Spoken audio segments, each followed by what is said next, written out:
Halo Sobat Indomaret, sahabat Perfect Film. Jadi, ini adalah pertama kalinya Mimin sangat antusias menceritakan sebuah film kehidupan napi di sebuah penjara di Amerika. Dan film ini berjudul The Shawshank Redemption, keluaran tahun 1994 yang disutradarai oleh Frank Darabont. Film ini dibintangi aktor terbaik kita yang diantaranya ada Morgan Freeman, pria kelahiran 1937, bernegara Amerika dan sekarang beliau masih hidup. Mimin suka mendengar suara Morgan yang khas ini. There's not a day goes by I don't feel regret. Gahar bukan?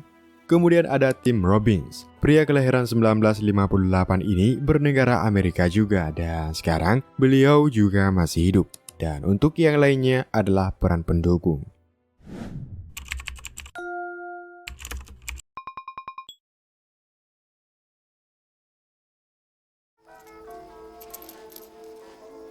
Cerita dimulai dari seorang pria bernama Andy Dufresne. Dia adalah manajer pada sebuah bank yang dihukum karena terbukti membunuh istri dan selingkuhannya dalam keadaan mabuk. Singkat cerita, Andy dihukum penjara seumur hidup dengan tuduhan menghilangkan 2 nyawa. Di pengadilan, dia terus saja berkata kalau dia nggak melakukannya. Namun, karena polisi menemukan barang bukti berupa pistol dan minuman di mobilnya, tentu saja pihak hukum percaya kalau Andy melakukannya. Dan kini, Andy hendak dikirim ke penjara yang paling kejam saat itu, yaitu penjara Shawshank. Scene film berganti ke penjara Shawshank. Seorang tahanan parubaya yang biasa dipanggil Red sedang diwawancarai pembebasan bersyarat setelah menghabiskan 20 tahun hukumannya di sini. Kasus Red sama juga seperti Andy, yaitu pembunuhan. Terlepas dari sikap baiknya selama 20 tahun di penjara, pembebasan bersyarat Red masih saja ditolak dan dia lagi-lagi harus kembali ke selnya. Karena udah 20 tahun di sini, Red bisa dibilang senior di kalangan narapidana. Dia dikenal bisa menyelundupkan barang apapun ke dalam penjara. Tiba-tiba, alarm berbunyi tanda narapidana baru akan datang. Udah jadi tradisi, Red dan teman-temannya untuk bertaruh tebak-tebakan siapa di antara narapidana baru ini yang akan menangis di malam pertamanya di penjara. Red kemudian memasang taruhannya pada Andy, dan Red yakin orang seperti Andy yang kelihatan bersih dan rapi bakalan ngerasa amat menderita di malam pertamanya.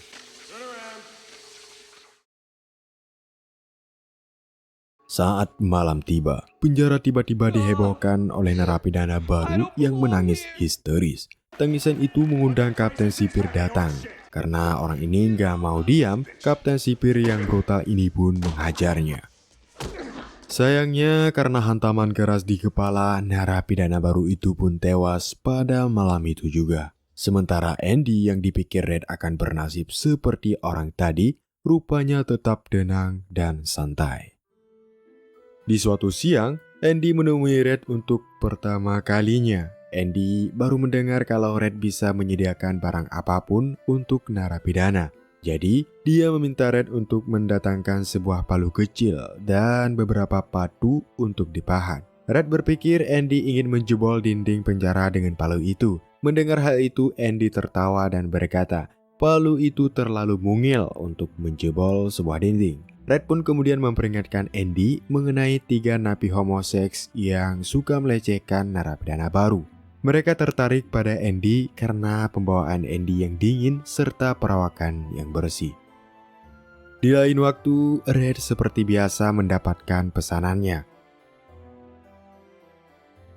Ketika melihat palu yang Andy pesen, ia pun mengerti mengapa Andy menertawakannya ketika di lapangan. Ternyata palu ini sangat mungil dan memang didesain untuk memahat batu seperti yang Andy bilang. 2 tahun pertama adalah tahun-tahun yang paling berat untuk Andy. Ia habiskan waktunya bekerja di laundry penjara. Di lain waktu, ia juga sering dilecehkan oleh si homo yang selalu menunggunya. Andy memang ngelawan, namun faktanya ia selalu kalah. Kemudian film berlanjut di suatu siang. Kepala penjara yang bernama Norton mengumumkan kepada narapidana bahwa mereka membuka lowongan kerja baru bagi sukarelawan untuk memperbaiki atap penjara yang bocor. Ratusan napi pun mendaftar untuk mendapatkan tugas ini. Red yang senior pun menyuap petugas dengan 2 bungkus rokok. Alhasil, dirinya, Andy, dan juga teman-temannya mendapatkan pekerjaan itu. Kerjaan seperti ini seakan bisa menjadi refreshing bagi mereka dari rutinitas di penjara yang monoton dan membosankan. Ketika di atap, Andy mendengar kapten penjaga mengeluh pada kawannya mengenai harta yang didapatkan dari warisan yang jumlahnya lumayan besar. Tapi, dia amat kesal karena negara pasti akan memangkas sebagian untuk pajak. Mendengar hal itu, Andy menghampiri dan menawarkan jalan keluar untuk masalah itu. Awalnya, Andy hendak lempar dan sembari gemetaran, Andy menjelaskan bahwa ia bisa mengolah data-data dokumen sehingga uang kapten bisa bebas dari perpajakan. Tahu sendirilah ya kan, Andy ini mantan bankir pemerintah. Akhirnya, kapten bersedia dibantu dan Andy hanya meminta bir dingin selama seminggu di atap ini. And that's how it came to pass. We sat and drank with the sun on our shoulders and felt like free men. Di suatu malam, ketika waktunya napi nonton film, Andy menghampiri Red dan seperti biasa meminta sesuatu, berupa selembar poster artis wanita kesukaannya. Red awalnya kaget karena itu permintaan yang gak biasa, tapi dia tetap akan mengabulkannya dengan bayaran $10. Ketika Andy keluar dari teater, si homo menangkap Andy dan seperti biasa, meminta jatah. Andy melakukan perlawanan namun ia dikeroyok habis-habisan, sehingga ia harus menghabiskan 1 bulan rawat inap di klinik. Sementara si homo menghabiskan waktunya di sel isolasi selama seminggu saja. Di saat si homo kembali ke selnya, rupanya ia sudah ditunggu oleh kapten penjaga yang kejam. Ia pun dibrontoli habis-habisan di sana. Endingnya, si homo mendapati cacat permanen pada kakinya dan hendak dirujuk ke rumah sakit kota. The rest of his days drinking his food through a straw. Sejak saat itu, Andy hidup damai karena terbebas dari gangguan si homo. Red dan teman-temannya yang kasihan dengan Andy, inisiatif mengumpulkan batu untuk dipahat dan akan dijadikan bidak catur. Memahat memang salah satu hobi Andy. Red juga nggak lupa menyiapkan poster artis favorit Andy dan nggak minta bayaran karena ini sebagai hadiah Andy yang baru saja sembuh. Beberapa waktu pun berlalu dan suatu hari, Norton mengadakan inspeksi mendadak di sel-sel narapidana termasuk selnya Andy. Selagi sel diacak-acak, Norton berbicara tentang beberapa ayat dari Alkitab. Dan setelah itu, dia pun mendorong Andy untuk terus membaca Alkitab tersebut. I hear you're good with numbers. Oh, nice. Di akhir pembicaraan, Norton mengatakan bahwa buku itu bisa menyelamatkanmu. Ternyata, itu hanyalah sebuah tes, karena setelahnya Andy dipanggil ke kantor Norton dan dia dipindah tugaskan. Dari yang pada dasarnya bekerja di laundry, menjadi asisten pustakawan bersama napi tua yang bernama Brooks. Brooks, how long have you been librarian? I don't know. Tugas Andy semakin jelas ketika ada seorang petugas meminta Andy untuk menyusun perencanaan keuangan supaya dia bisa memberikan pendidikan yang bagus untuk anak-anaknya. Sejak saat itulah, rumor tentang Andy si bankir yang cerdas mulai menyebar hingga Andy berkegiatan menjadi penasihat keuangan kepada sebagian sipir penjara. Dia juga membantu mengurusi pajak penghasilan mereka. Karena hal itu, Andy bilang pada teman-temannya bahwa dia berpeluang untuk memperluas perpustakaan penjara. Dia mengatakan pada Norton bahwa dia akan meminta dana pada Senat Negara Bagian. Norton tahu itu nggak akan ada gunanya, tapi dia tetap membiarkan Andy melakukannya. So Andy started writing a letter a week.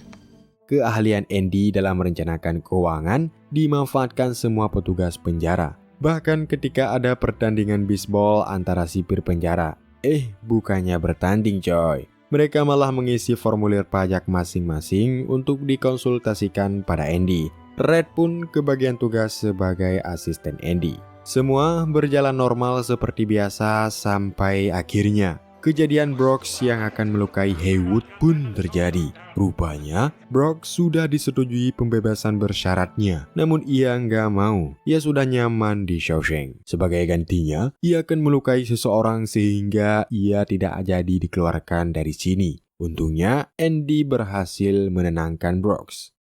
I heard he had you shitting in your pants. Fuck you. Saat di luar, Red menjelaskan background fenomena tadi, bahwa Brooks akan dilembagakan. Itu artinya dia akan dikeluarkan dari penjara dan diberikan pekerjaan dan rumah singgah. Namun karena Brooks itu udah 50 tahun di Shawshank, ia nggak akan bisa beradaptasi dengan dunia luar. Penjara itu lucu, kata Red. But I'm telling you, these walls are funny. Pertama, kau membencinya, lalu kau terbiasa, dan ketika waktu berlalu, kau akan bergantung padanya. Brock pun dibebaskan bersyarat setelah 50 tahun di penjara. Kini, dia melihat dunia luar sebagai tempat yang asing. Dia tinggal di rumah singgah dan diberi pekerjaan di supermarket, yang dimana dia benci bekerja di sana, karena diharuskan cepat dan cekatan. Sadar kalau dia nggak bisa melakukan apa-apa lagi, ia pun memutuskan untuk mengukirkan namanya di balok kamar dan Brooks pun gantung diri. Setelah 6 tahun, Andy yang konsisten mengirimkan surat ke Senat Kota Bagian akhirnya mendapatkan kiriman buku dengan jumlah yang lumayan. Bahkan, dia mendapatkan cek senilai $200 untuk proyek perpustakaannya. Ia juga mendapatkan piringan hitam yang isinya lantunan merdu seorang penyanyi wanita sehingga menimbulkan ide gilanya. Andy kemudian masuk ke pos kapten penjaga, lalu memutar rekaman melalui speaker penjara.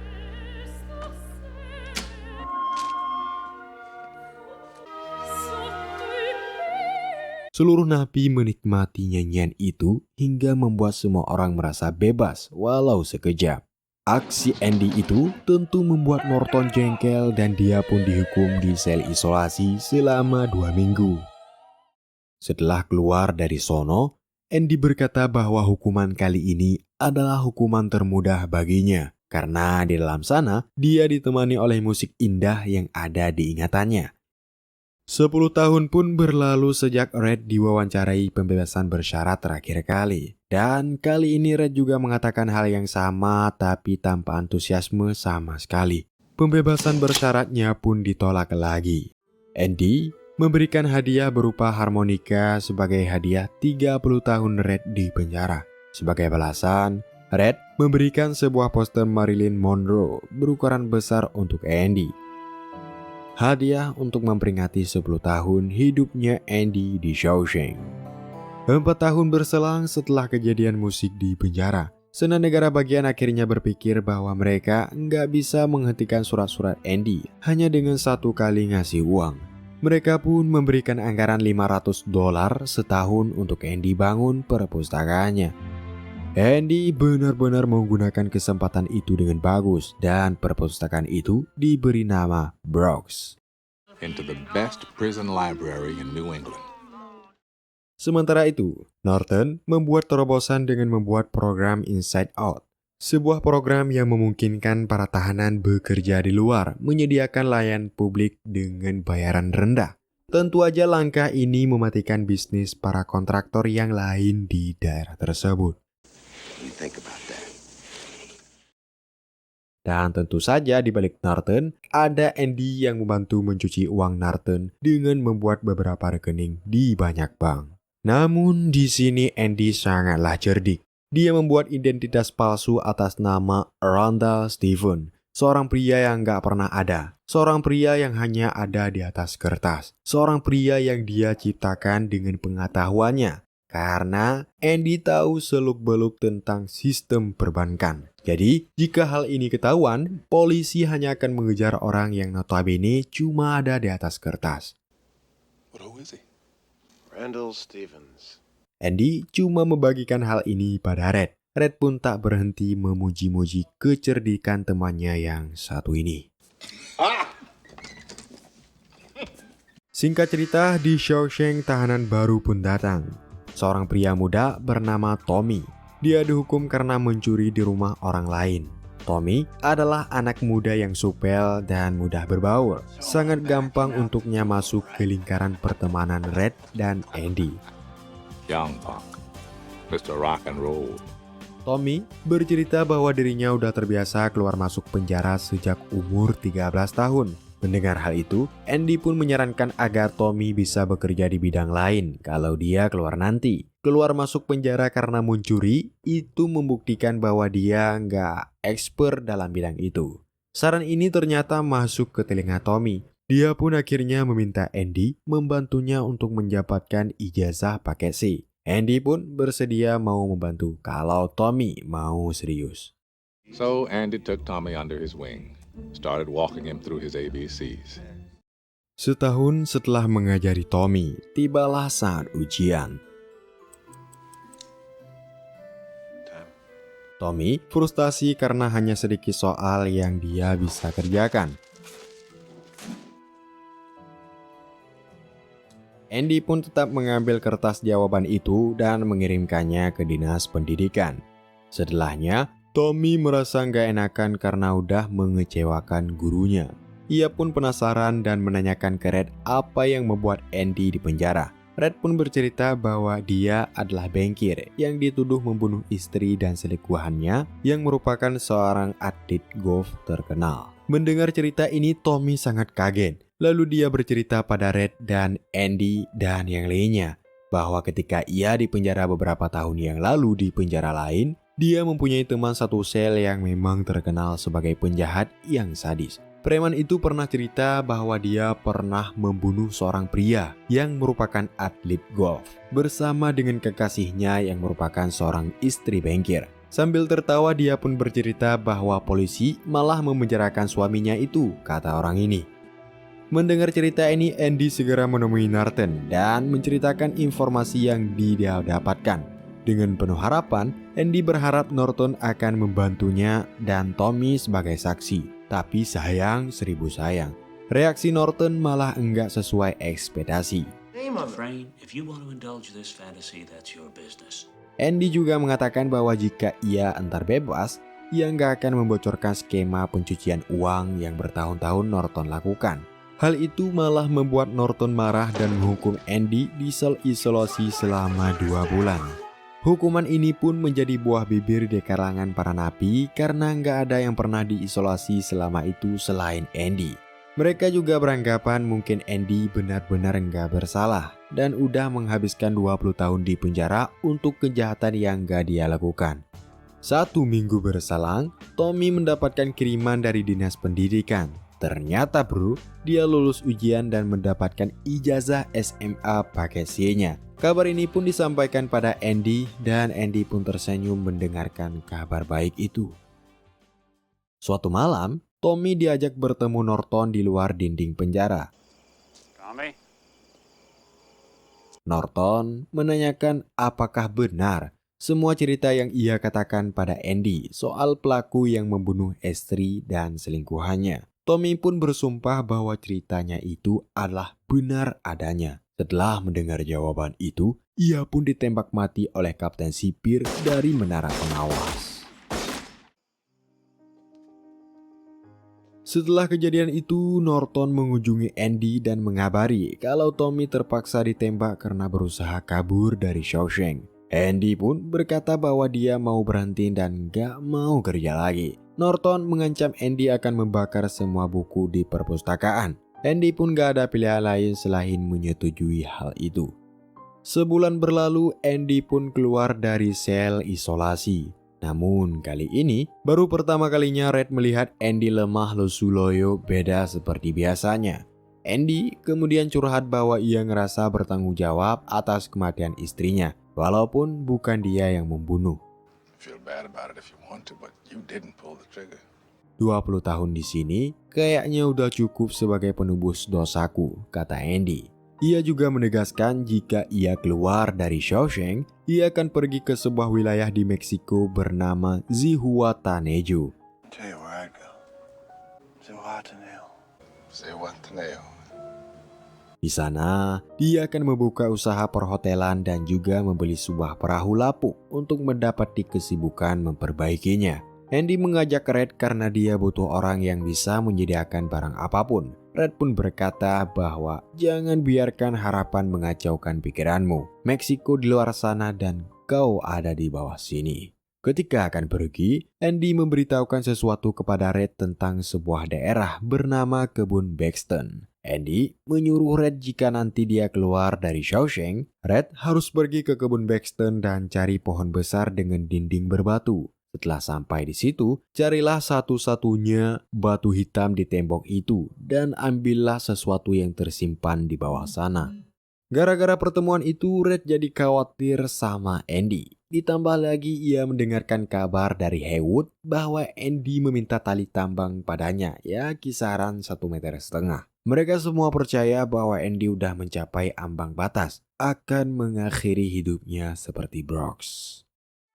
Sementara itu, Andy udah kembali bekerja pada Norton. Setelah pengisian dokumen-dokumen selesai, seperti biasa Norton menyuruh Andy membawa pakaiannya ke laundry dan menyembir sepatunya.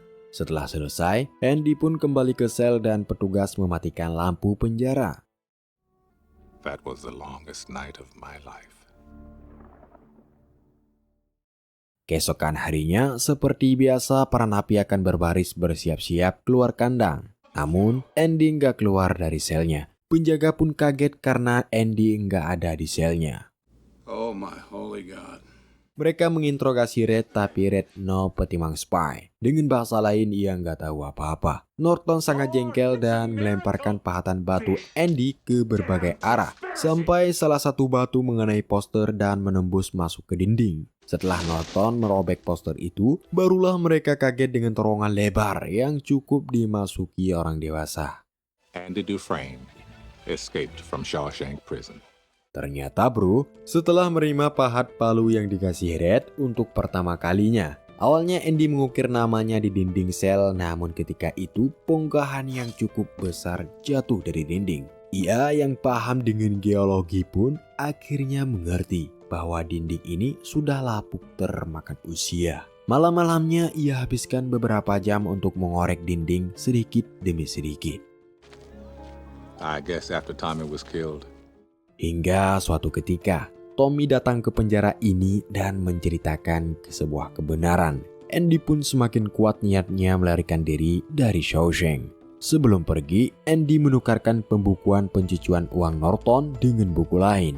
Dia juga membawa sepatu Norton yang sudah disemir ke dalam selnya tanpa disadari oleh siapapun. Dekat tengah malam, Andy melarikan diri dengan lubangnya yang udah dia korek selama 19 tahun dan kemudian melubangi saluran pembuangan septic tank dan merangkak sejauh 500 meter.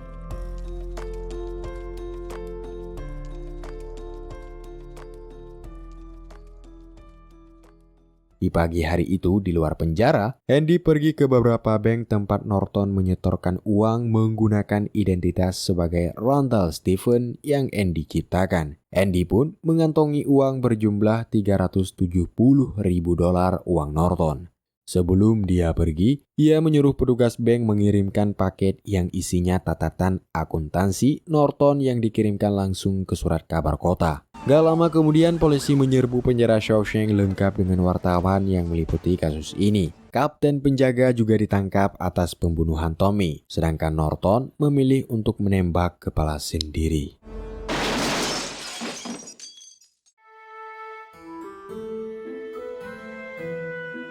Beberapa bulan berselang, Red mendapat kiriman kartu pos dari Meksiko tanpa tulisan apapun di atasnya. Red sangat bahagia karena ia tahu yang mengirim surat ini pasti Andy yang udah nyampe Meksiko. Setelah tahun-tahun berlalu, tibalah waktu Red mengikuti sidang pembebasan bersyarat lagi.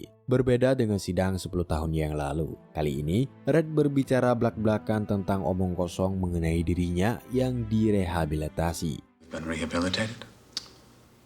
rehabilitated. It's just a bullshit word. Namun anehnya, pembebasan bersyaratnya malah disetujui. Di luar, dia menjalani hidup yang sama dengan Brooks, tinggal di tempat yang sama dan juga bekerja di supermarket yang sama. Kadang, terpikir di kepalanya bahwa dia nggak bisa beradaptasi di dunia luar. Hampir setiap hari Red berpikir untuk mengakhiri hidupnya. Sampai dia ingat akan perintah Andy yang sebelum kabur. Red pun pergi ke Buxton dan setelah mencari-cari, ia menemukan pohon besar dengan dinding batu seperti yang dikatakan Andy. Di bawah batu hitam ada sebuah kotak kecil dan setelah dibuka, isinya adalah sejumlah uang yang tidak sedikit. Dan di dalam surat itu Andy menyuruh Red untuk pergi ke Jihataneju, kota yang Andy pernah bilang akan menjalani sisa hidupnya di sana. Setelah mengukir namanya di dinding kayu bahwa Red pernah di kamar ini, Red menaiki bus menuju perbatasan dan menyeberang ke Meksiko. Sampai akhirnya, kedua sahabat lama ini bertemu kembali di pantai Jihataneju seperti yang Andy bilang.